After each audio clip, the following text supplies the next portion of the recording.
આપ સૌનો હું ક્ષમા પ્રાર્થી છું.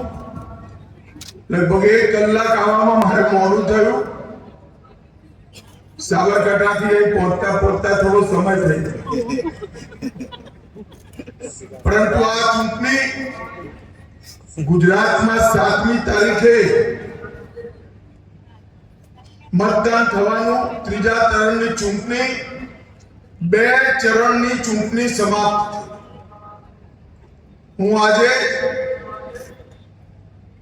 નરોડાની આ જનતાની સામે 2 ચરણના ચૂંટણીના પરિણામો કહેવા માંગુ છું. 2 ચરણમાં આપણા નરેન્દ્રભાઈએ સેન્ચુરી મારવાનું કામ પૂરું કરી દીધું છે અને ભારતીય જનતા પાર્ટીનો રથ ખૂબ ઝડપથી 405 ની દિશામાં જશે.